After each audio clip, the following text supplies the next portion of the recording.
McClendon marches down the dugout steps with first base. McCutcheon's throw.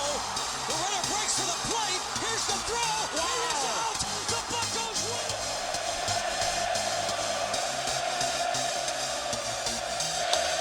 That ball's hit well to left center field. Back toward the track. And that ball is gone. You are listening to the North Shore 9 podcast. Follow them on Twitter, Instagram, and Facebook.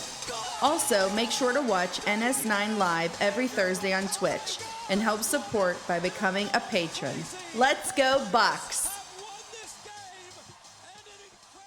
Yo, yo, yo. Welcome to NS9 Live. I'm your host, Anthony DiNardo. With me, we got Tyler.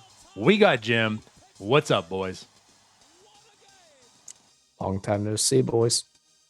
As you pointed out, apparently it's been like 3 weeks. Didn't even know. It's been a while. Been a while. We haven't seen Tyler's pretty face. God, I bring it. What better gift to present you on a Friday afternoon? Because even though this is NS9 Live, we are not going live right now. So there's that. But this face, female audience, rising. Look, look at the YouTube numbers right now. We have gone from 1 to 0. Thanks, Tyler. That's because you quit watching. One female quit. Oh, God. Anyways, though, yes. So we are live tonight. You're watching tomorrow, but it's actually today. And with that said, Pirates no game on Thursday. They had a doubleheader yesterday, which was Wednesday.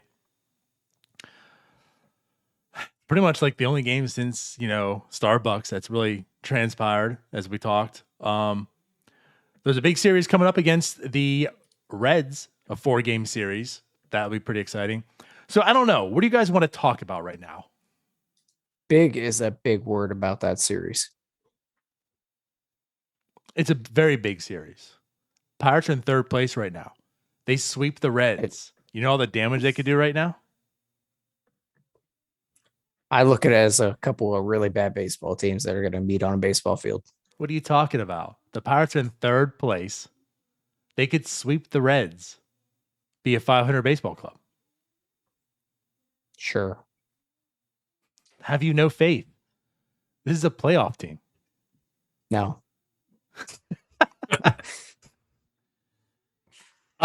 It is going to be interesting though. I mean, they just got done playing the Tigers, right? 2-game series, split the doubleheader. The Tigers are also not a very good baseball team, but I would say they're probably about on par with the Pirates, talent wise. Cincinnati though, I don't know. Have you guys? I've watched a little bit of their games. They are so bad.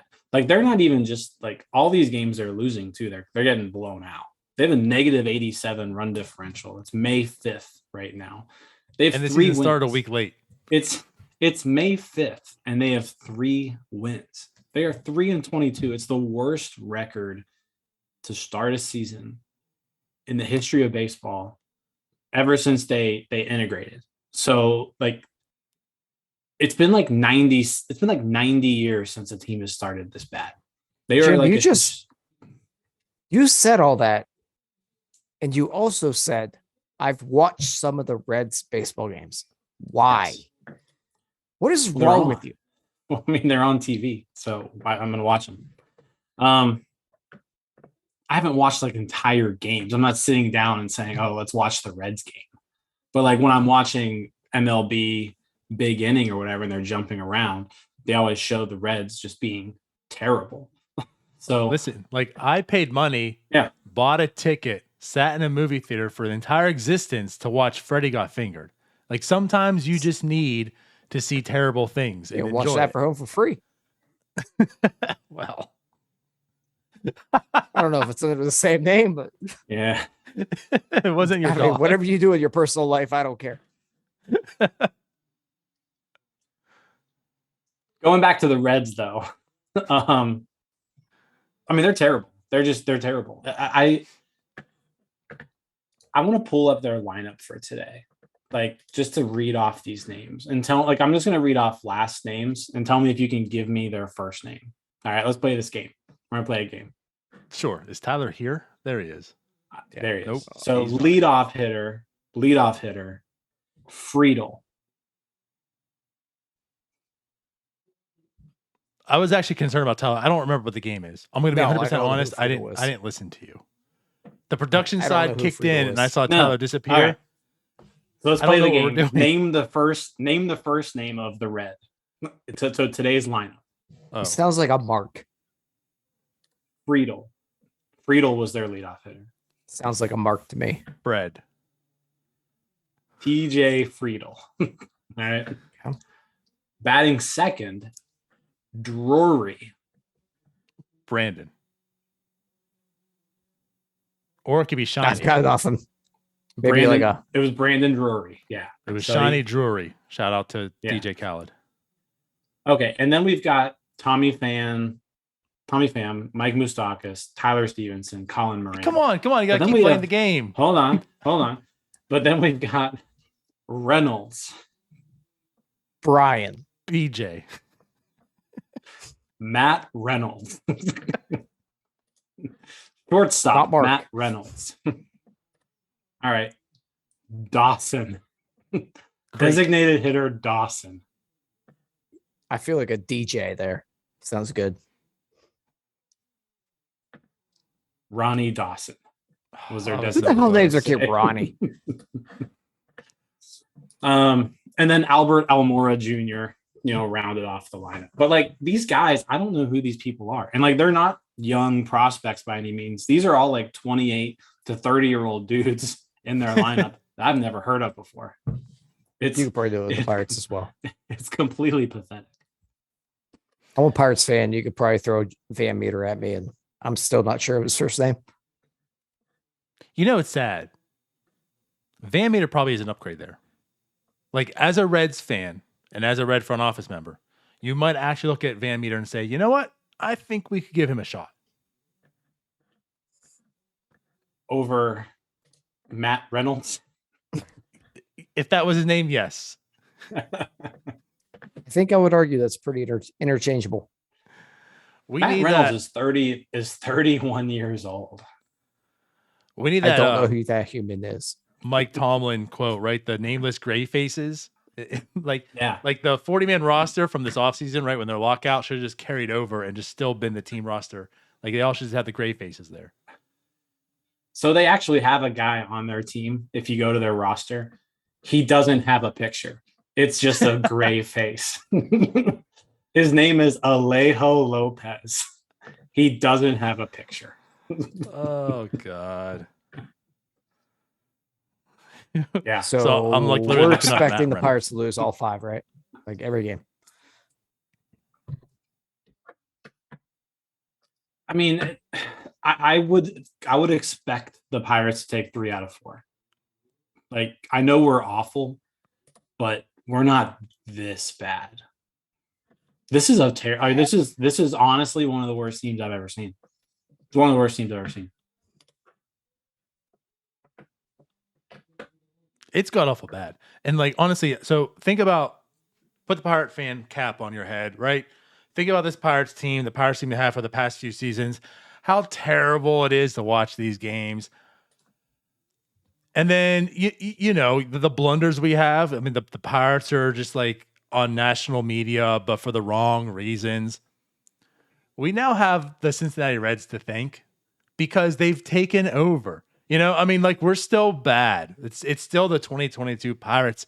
And yes, for all the stuff I talked about, Tyler, the playoff team, that was clearly a joke. There's no sincerity to that. This is a bad team. But when you have a team like the Cincinnati Reds and the way they're playing right now, and knowing you get to play them, like this is a very, very good moment of my life. Because like you guys saw, you saw how, the Pirates, think about it. We had the rundown last year, right? Then we had the missed catch to lose the game in the infield. The Reds missed 3 pop-ups in a row. 3 straight pitches. Row. 3 straight pitches ended as a pop-up, and neither of them were caught by a Red. You just imagine Bob Nutting telling Pirates fan where are you gonna go? Yeah. I can't believe he first made the comment earlier in the day and then he doubled down on it. Like that's what made it worse is he just doubled down on what are you going to do? Where are you going to go? You're a Reds fan. You'll always be a Reds fan. And then they immediately go out and they lose 22 out of their next 25 games. It's so bad. It's so bad. Today, Hunter Green, right, the big prospect, throws 129 miles an hour, 5 home runs in 2.2 innings, 8 earned runs. Yeah. It's just so bad. Oh, in his defense, I mean, he probably just didn't earn that call up. Kind of like Oneil Cruz. Is this a transition, Tyler? You have something to say, Tyler? If I hear that one more time. If I hear that one more goddamn time. I was driving home from the fields today. And I think it was Jason Mackey. I don't know. It was Paul Zeiss, and I think Mackey. And I like Jason. He does a good job on the beat. I think it was him. It sounded like his voice. And he was talking about Oneil Cruz with a 500 OPS, this and that, and how he hasn't earned that call up. He's not beating the door down. And the Pirates aren't just going to hand it to him. That's all they do is hand out call-ups to these scrubs. They got Josh Van Meter and Cole Tucker never earned a damn thing in his life.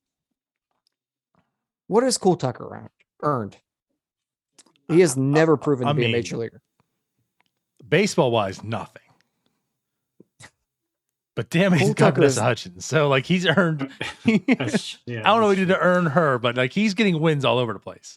We're not really doing much. Well, to be fair, to your point, he wasn't even called up because he was good. He was called up because there was an injury and they needed him. And then it was weird. Just he just stuck around. It's weird. What spot are the Pirates in right now? Injury. Could use a middle infielder instead. We're just going to let him trot out there to left field and try to learn that position. There is no planet where you can tell me Oneil Cruz does not deserve to be called up right now because of his AAA numbers. Because he's, in my opinion, he's bored out of his mind. And if he's not, oh well. Let him come up here and learn something legitimately. But don't give me he hasn't earned it yet because you got to earn your major league appearance. All they do is hand out these quad A players major league spots. So let me ask you this, but I'll go ahead, Jim. Yeah, so let me ask you this. So I think all of us are 100% in agreement that Oneil Cruz should be on the team, right? He should have broke camp. He should have been the opening day shortstop. He should be playing shortstop every day. He wasn't, right? And he was sent down to AAA. And I mean, as much as I still think he deserves to be in the majors, he has been pretty bad in Indianapolis, right? So I'm just kind of playing devil's advocate here. Mm-hmm.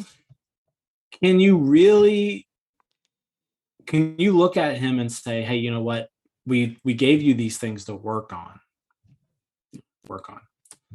He clearly hasn't achieved anything that they would have said to have achieved, right? Up to this point. So can you bring him up right now? Jim, I think you answered your own question with your air quotes because they told him he needed to quote unquote work on things. Like what? Nothing. And whatever the second point was, because I already forgot. Quote, whatever the Pirates are feeding the media, doesn't matter. You can't tell me that he hasn't earned it when Josh Van Meter's up here, when Cole Tucker's getting starts. I don't care. He earned it long ago. I agree. So here's how I'll say. So I'm mixed. The Pirates fumbled this from the get-go. We all agree, and it's the absolute fact. I don't care your stance on this. You're wrong. I'm drawing the line in the sand. You're wrong. Okay? You can tell me all you want. You're wrong. He should have been here day one for multiple reasons. We've hammered those time and time again, so I'm not going to lay them all out. But for the incentive of Rookie of the Year, he should have been here. Just for the fact of what everything Tarrington says, that AAA is not a development league. He's done what he's needed to do to get here. just for the fact of the player-centric environment that also Charrington's trying to create, he should be here. And just for the fact of his production that he's done every day up to that point, he should be here. So these AAA numbers shouldn't even exist. Then we shouldn't have to be worrying about them because he should be in Pittsburgh and we should be evaluating his Pittsburgh numbers. So the issue is he should be in Pittsburgh regardless. They created this whole ideology that he needs to learn outfield halfway into spring training without even telling me he's an outfield glove to do work on it, right? So they fumbled this as well. So my other thing too, I kind of side with Jim. They screwed it up to begin with, but here we are. So at this point in time, based on what he's doing, I also find it a hard time to call him up. I can understand why a guy who's batting, he's 0 for 20. He had last 20 plate appearances, no hits, right? So like even though he's struggling, he's at his lowest at this current point of time in his lowest season. So like I get that, but I'm not here to put like thoughts in his head too and tell you like, oh, he's just pouting or he's just taking it bad or whatever. I'm not going to the psychological part of that. I don't know. I'm not going to speculate that much. But what I will say, I already forgot what I was going to say. Holy hell. Where was I going with that? Like at some point, like he does have to show that he does. He can handle his current level. I mean, I think I know where I want to go with it. Is that what we're saying? Yeah. Like, to pick, well, you are right. But he is at his lowest. But the other thing about this too is Tyler's point about what has Van Meter done, what has Cole Tucker done.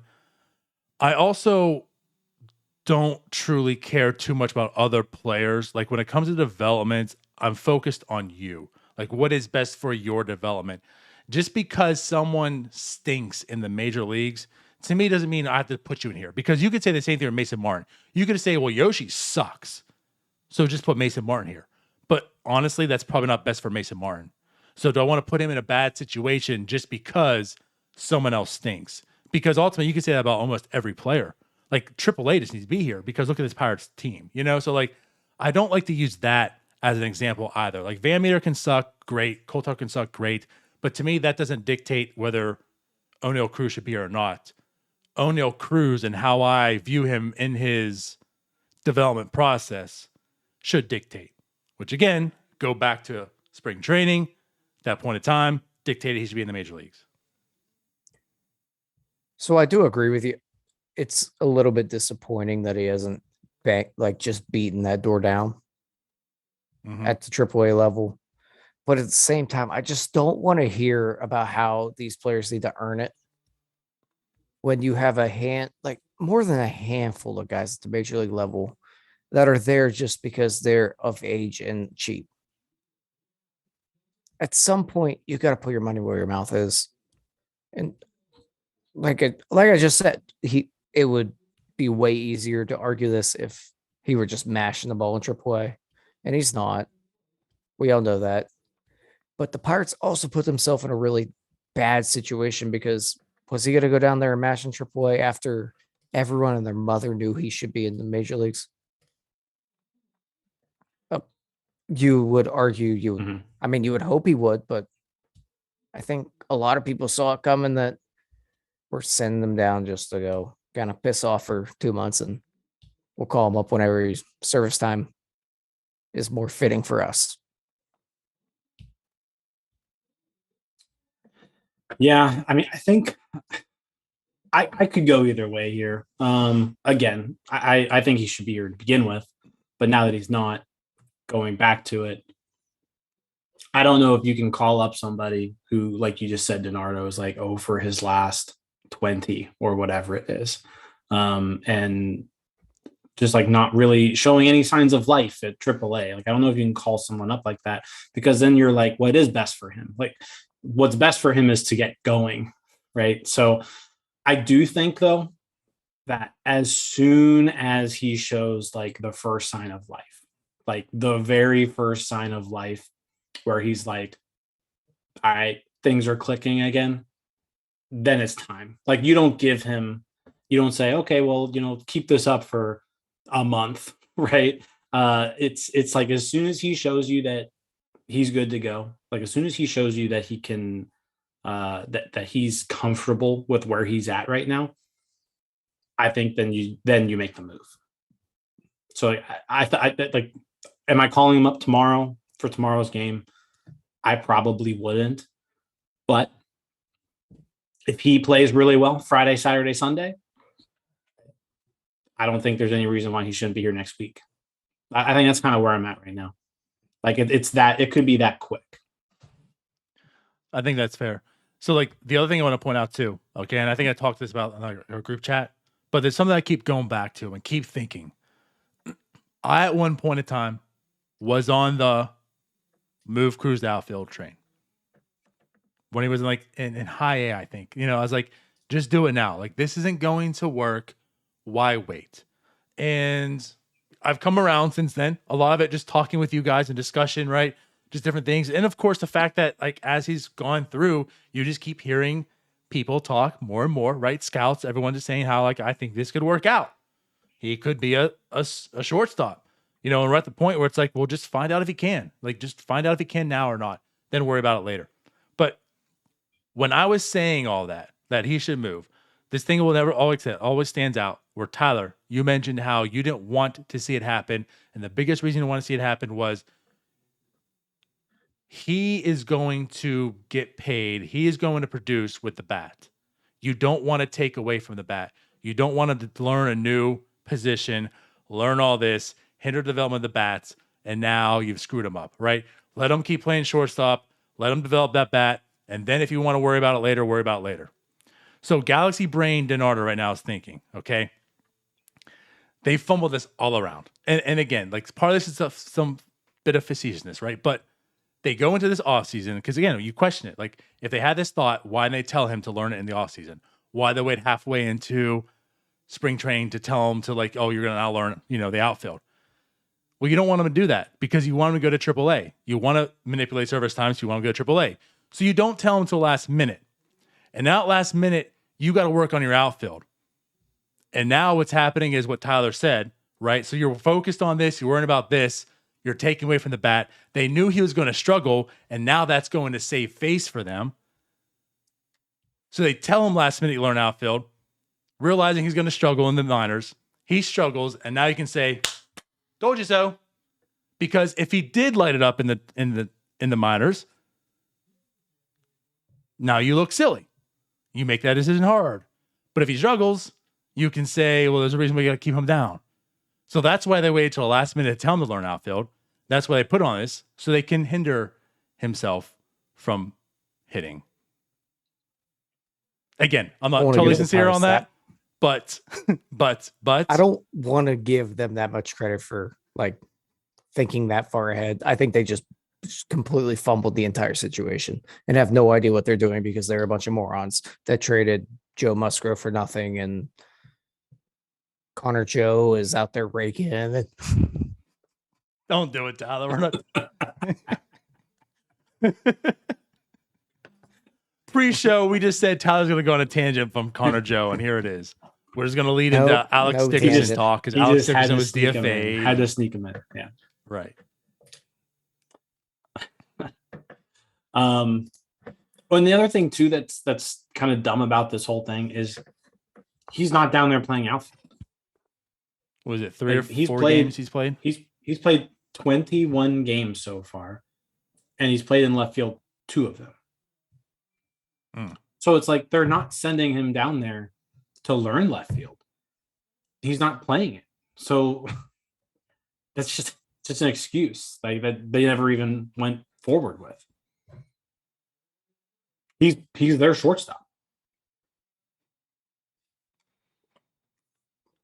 Yeah, but I mean, Josh Van Meter and Cole Tucker are blocking him, so.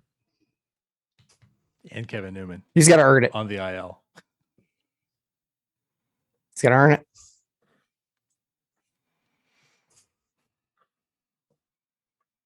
Do we keep pounding the table about Oneil Cruz? Do we move forward? Because I feel like next week we'll be talking about this again. Yeah, we will. I think I've said enough about Oneil Cruz between podcasts and Twitter that, Yeah.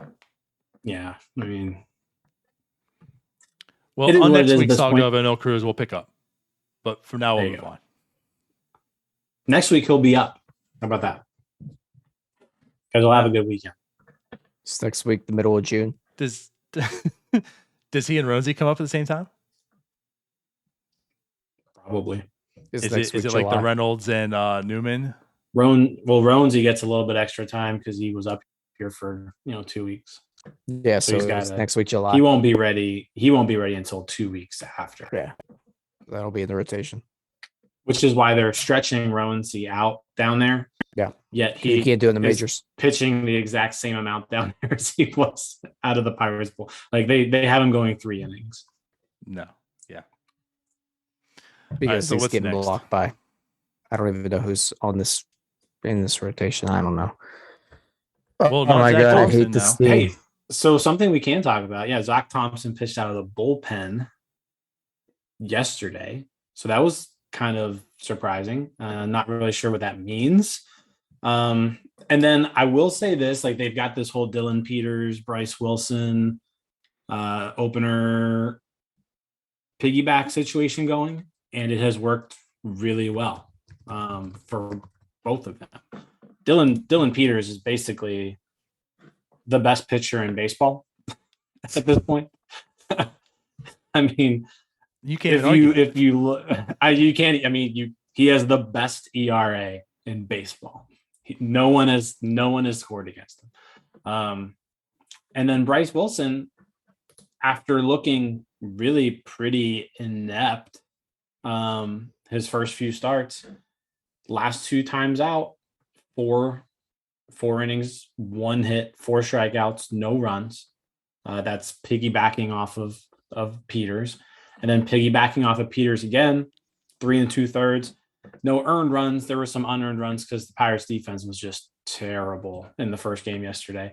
But 6 strikeouts. I think the strikeout numbers are kind of the most eye-popping to me because his first 3 starts, he only struck out 6 people.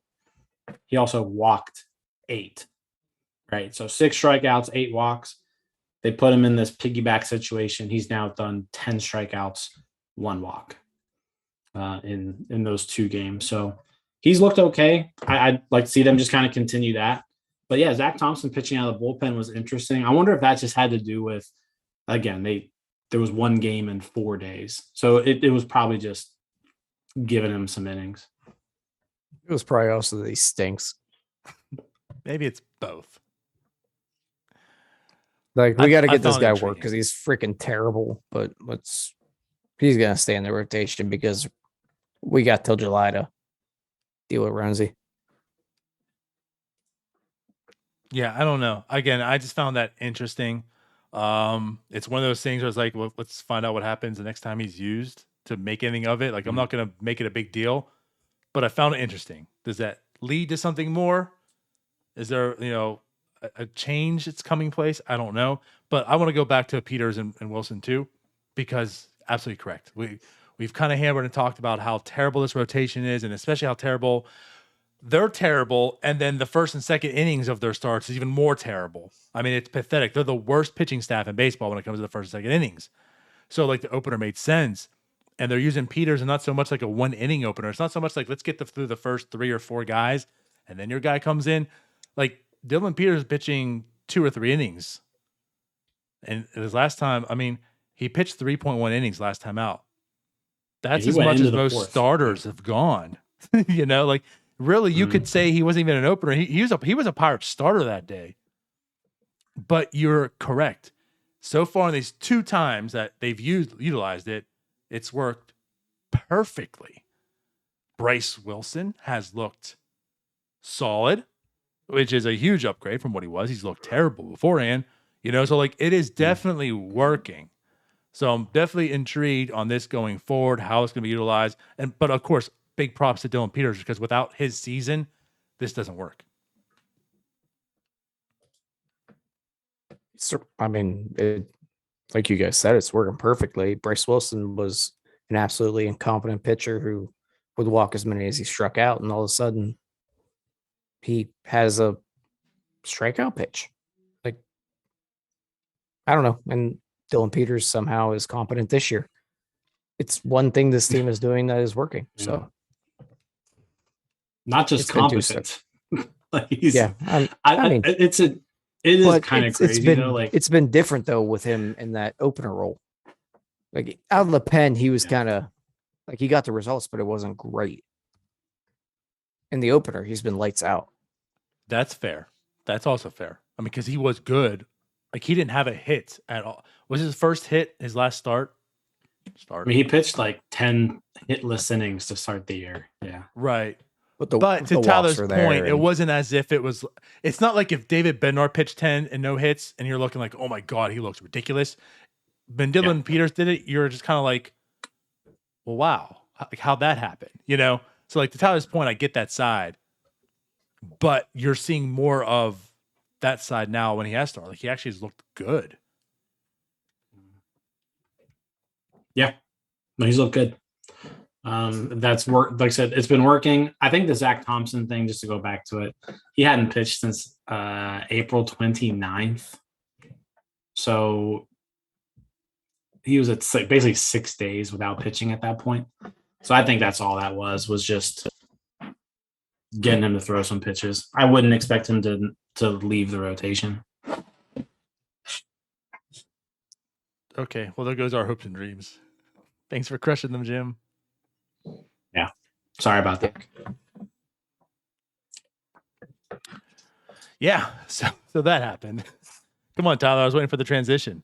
What are you doing on your phone? I was looking at Dillon Peters' numbers.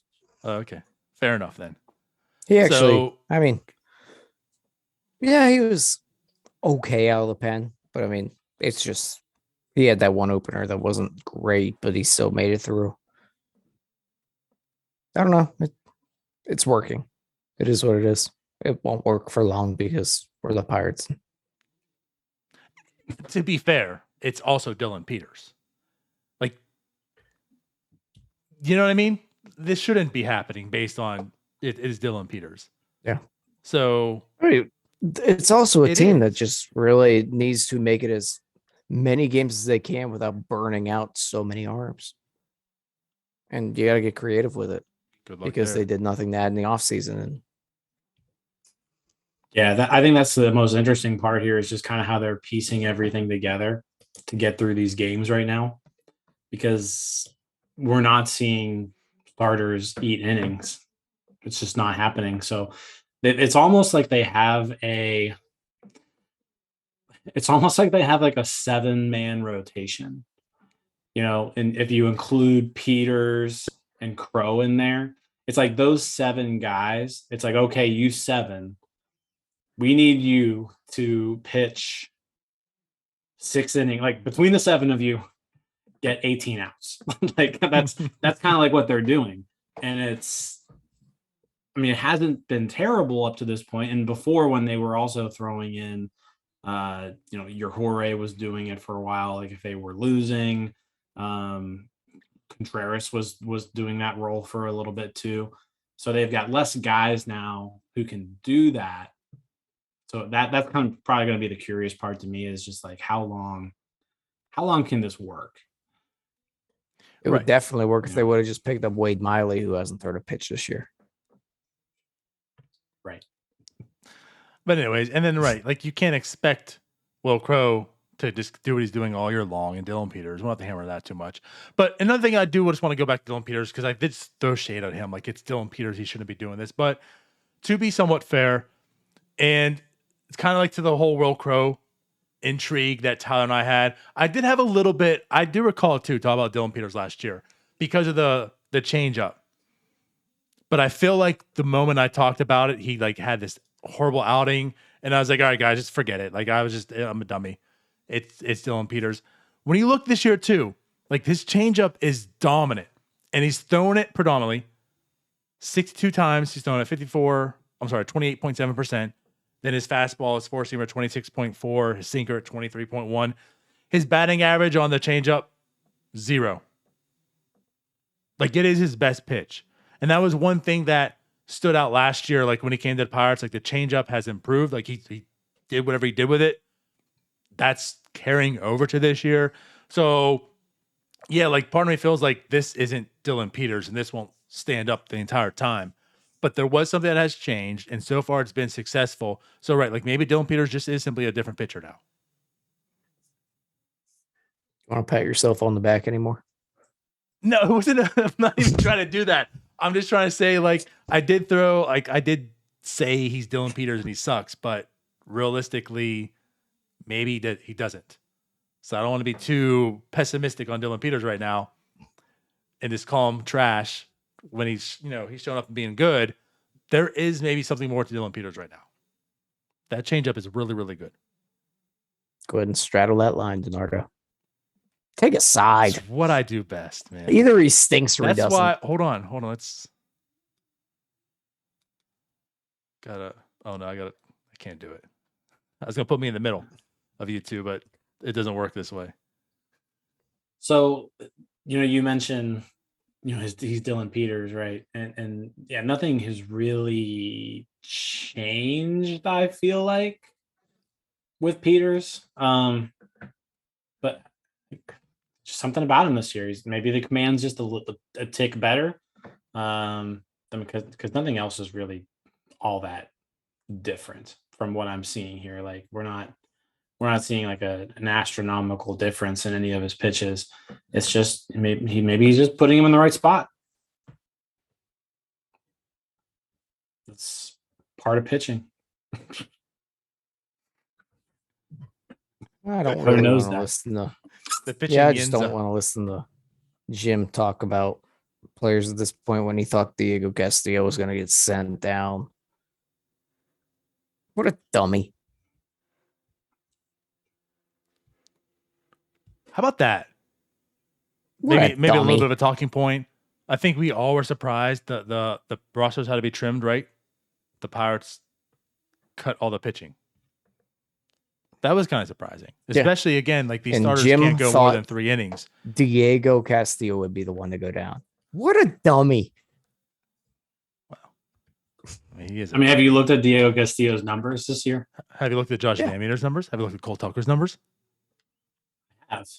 But Josh Van Meter doesn't have options. Good. You know why he has Cole no Tucker options? has Because options. he's used all of his options. He's out of options. He's got That's one just option why that's no longer being I an MLB made- player. Why I made the prediction, because this team has shown over and over and over again that they What a make bad decisions prediction. based off of options. Who has options, not necessarily who's better. You know what, Jim? What a You ain't got all dummy. the answers. Hold on though. I was right on the Sawinski part. Everybody was saying Sawinski was going to be the guy to go. He was Everybody. not. Yeah. Everybody said it was going to be Sawinski, and then See? Fletcher, one of those pitchers. This is right? his own Your Jorge, little. Fletcher, Sawinski. That's what it was.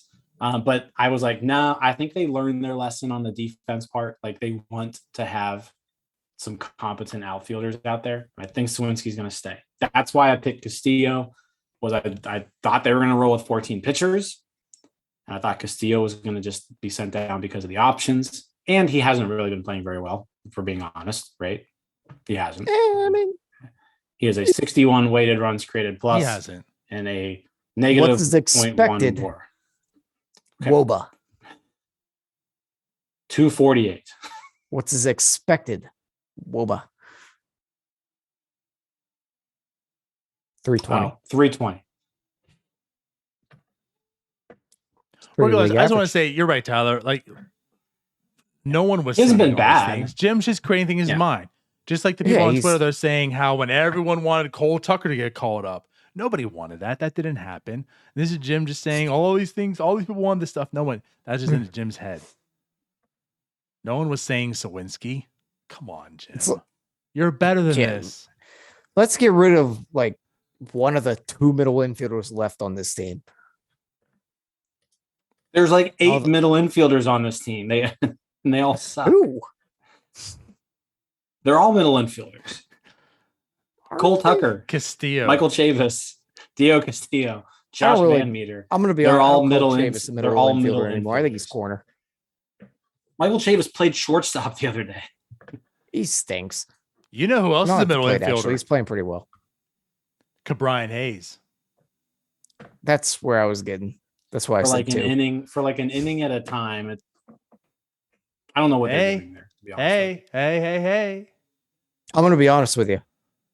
I would give it more of a look. That's all I'm saying. If Oneil Cruz is going to learn a new position, I'll allow third base. If we're going to get weird with it, let's get weird.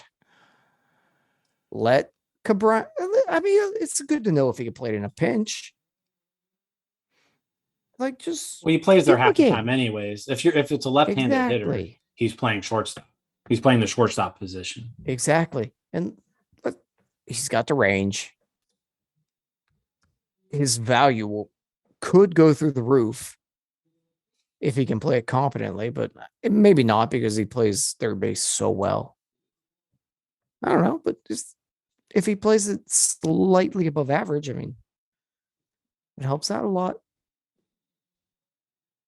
I feel like he'll play it way better than slightly above average. Yeah, I mean, I think his skills translate well to the shortstop position. I was just being conservative. And I mean, we've all brought this up. Yeah. I brought it up probably a year or two ago. We're like, hey, why don't we try this? You know, you talk about me patting my back, Tyler.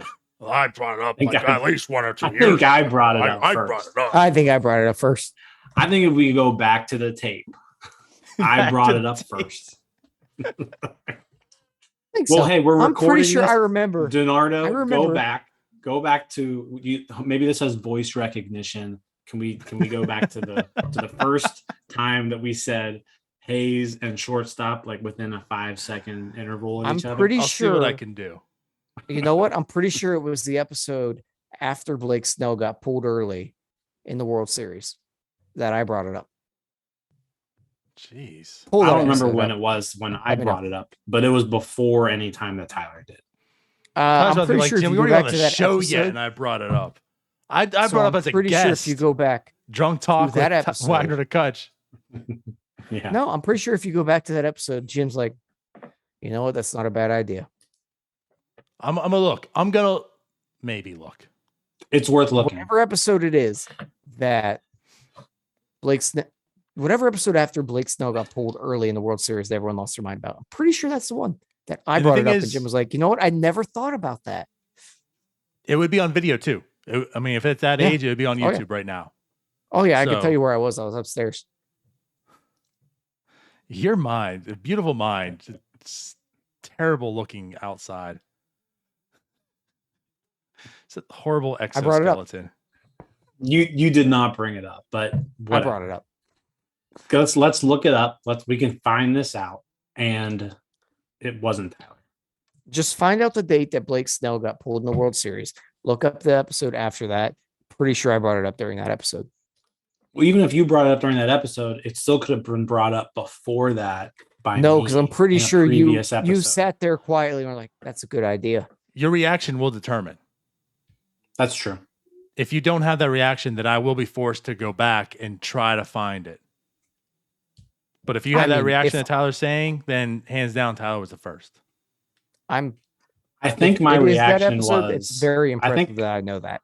I think my reaction was, yeah, I think I brought that up like 4 months ago. Now I'm pretty sure your reaction was probably this. You know what? I understand why we brought you on here because you're so smart.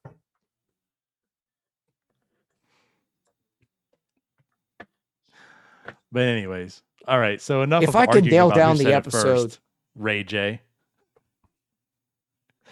Can we move on with the show? Short and sweet, we said.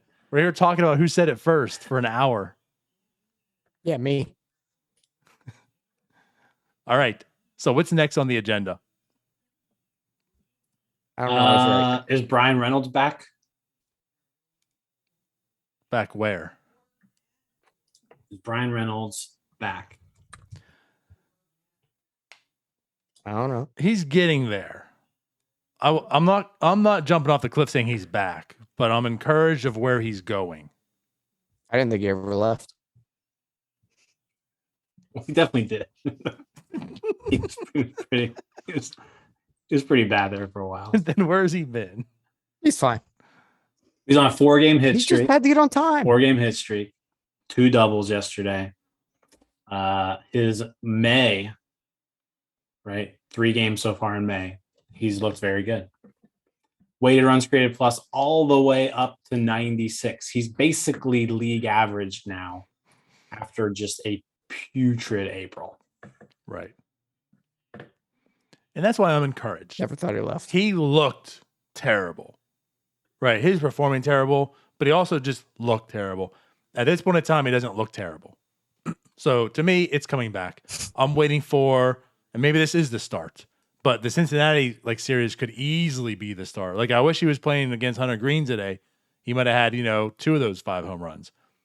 So Cincinnati pitching, right? He's building up, faces Cincinnati pitching. He could eat this series, and then he is fully back. And Tyler can pat himself on the back saying, well, he never left. Never left. That's true. He's got I've said Cincinnati pitching plus that juice box of a ballpark. There you go. Even better point.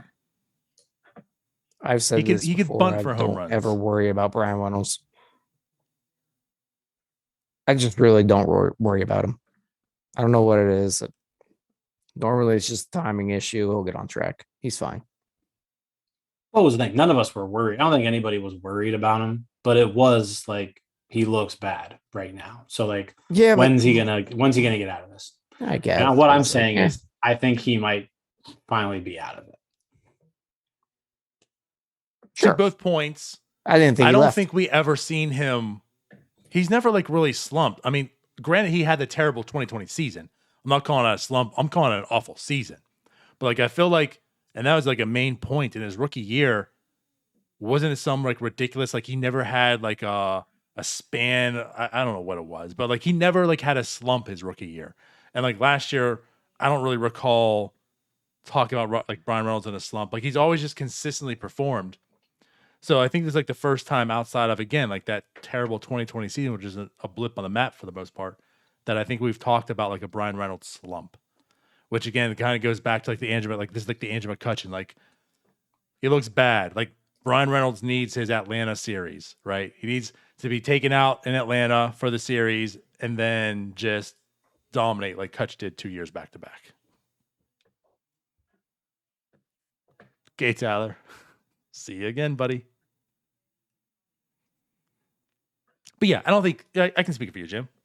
None of us were worried about Bryan Reynolds. It's not as if is 2020 Bryan Reynolds real and are we seeing it? I just think okay, it's a slump. When's he gonna get out of it? And maybe he's there. But the real story, Jim.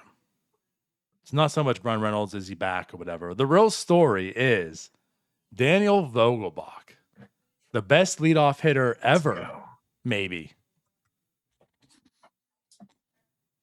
You could argue, if you were watching a game and you couldn't tell the difference between him and Ricky Henderson. Same guy. Eye test, numbers, nothing. Just looking at him. Is that Ricky Henderson or is it Daniel Vogelbach? I'm not sure. Blazing speed on the base paths. They got the power. They got the on base. It's everything. I mean, as of right now, we talked about it before, but he statistically is the second best designated hitter in baseball behind Yordan Alvarez. It's Yordan number 1, Vogie number 2. I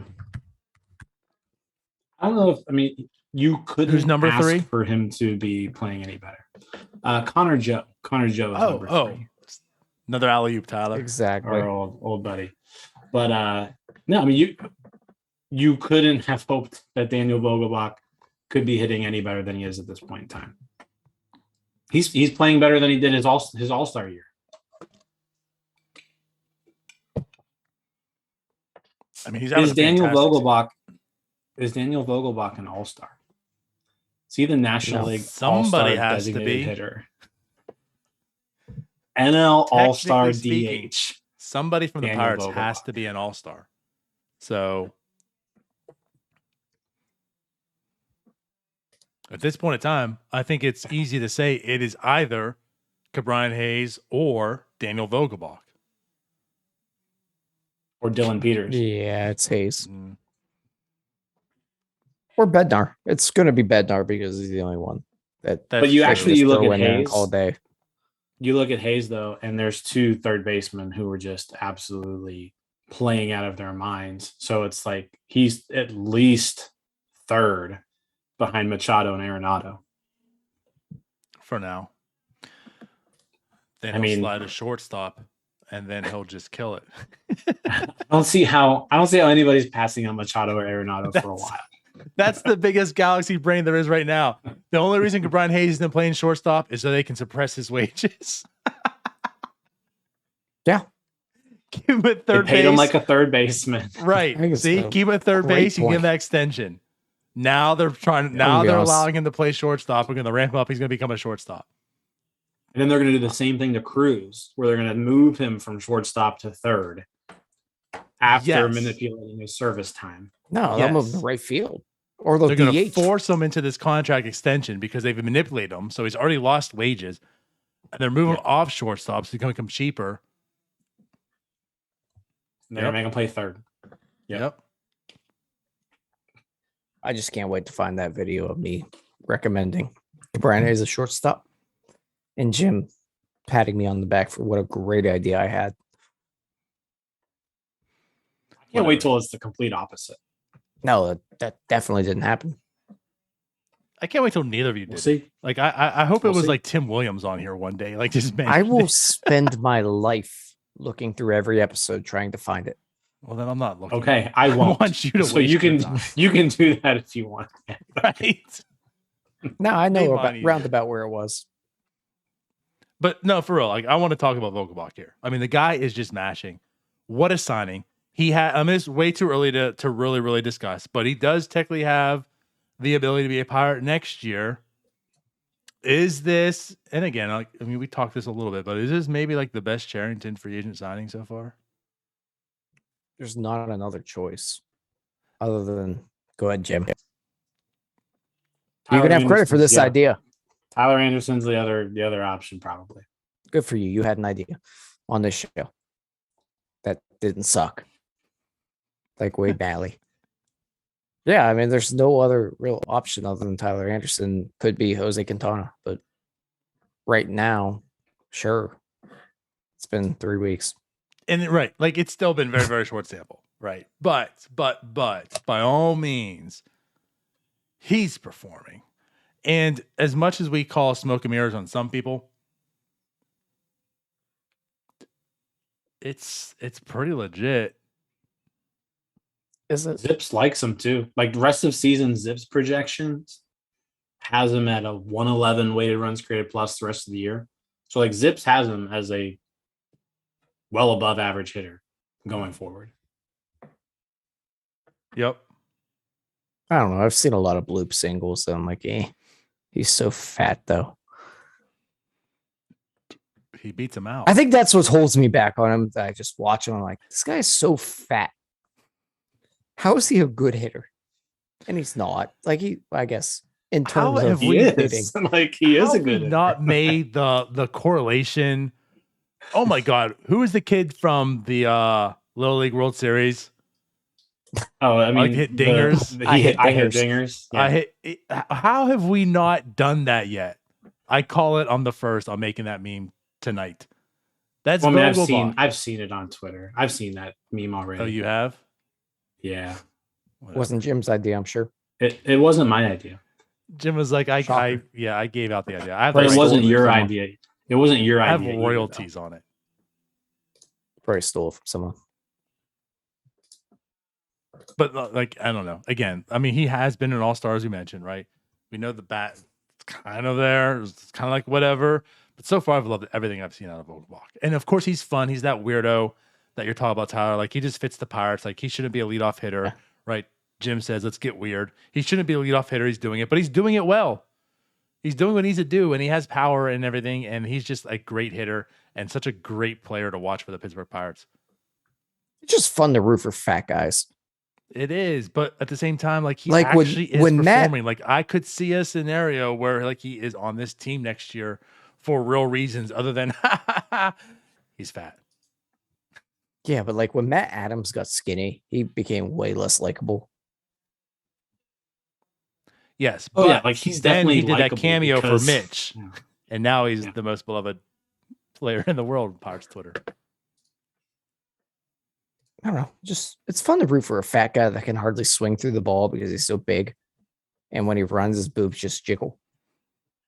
But like to go back to the way he's just playing, he like puts boring. together really Let's talk he about puts being together fat. really he puts together really good at bats. Like he sees a ton of pitches.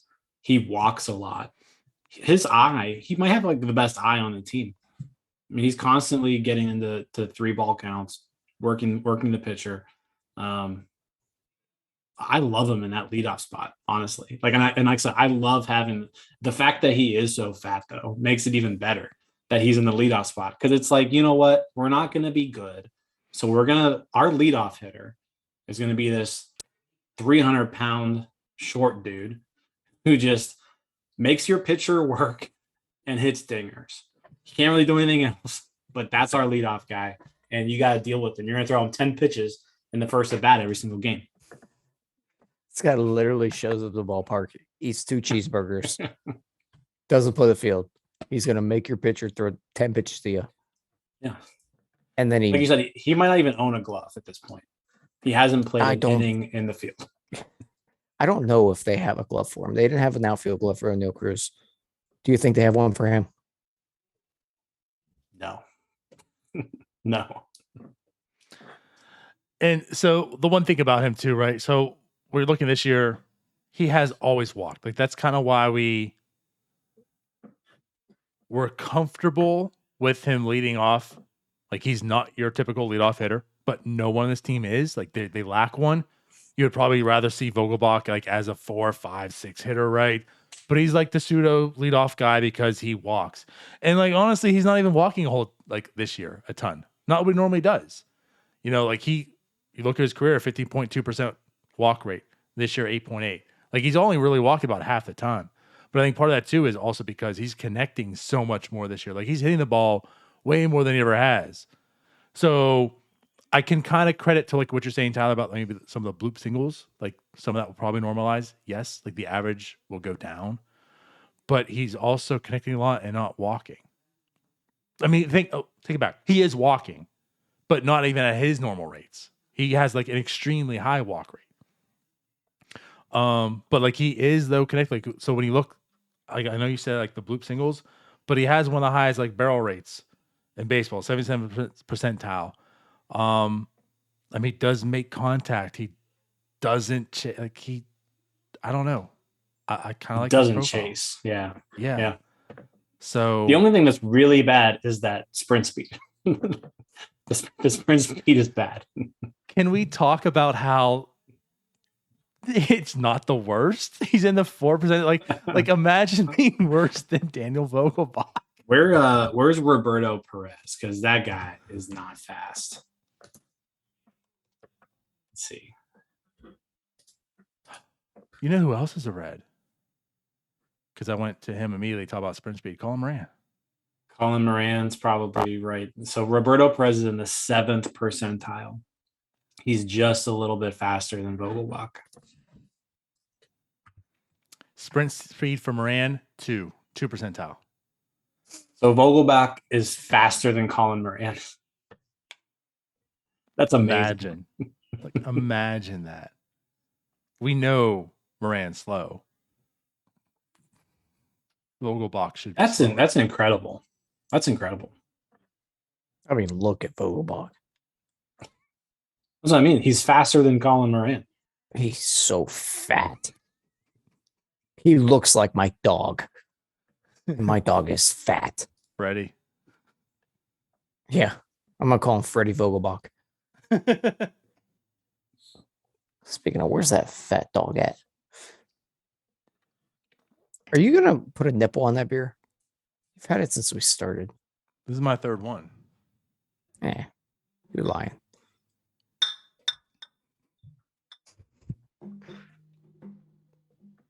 but I also will if you want me to. I don't know. Like, has anyone actually done that?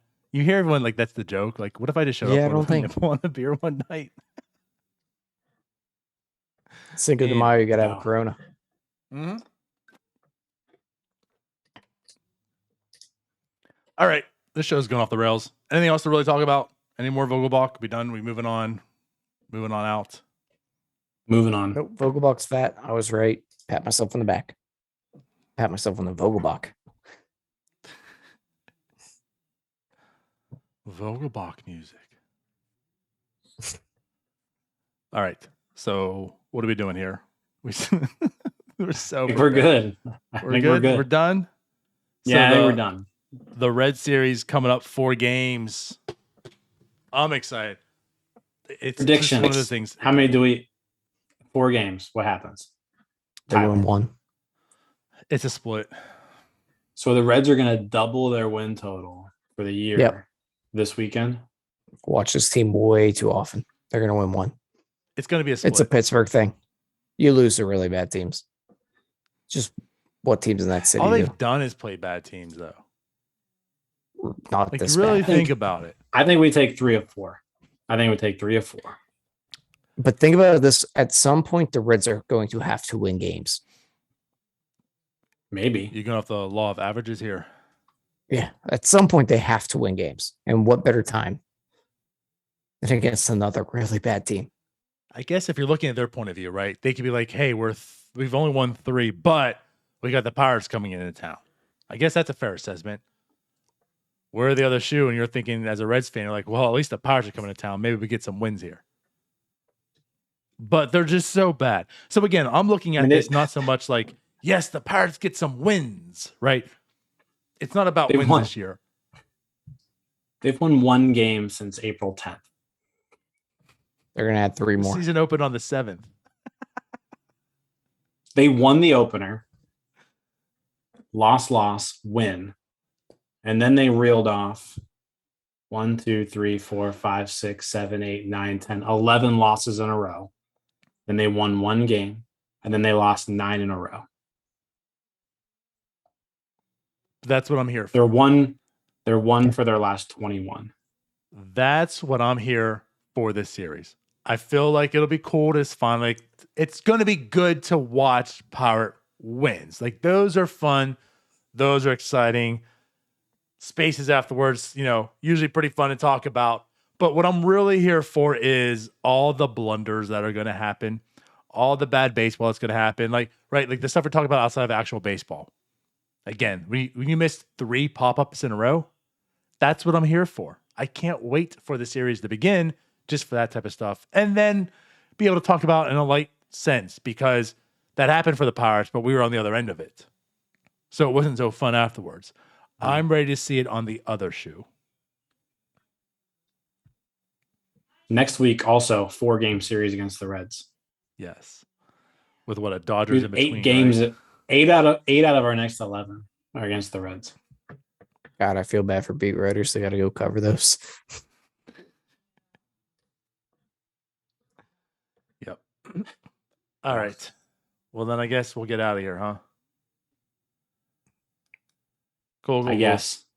Well, then we'll see you guys later. Bye-bye. Cyberscuts. See you guys.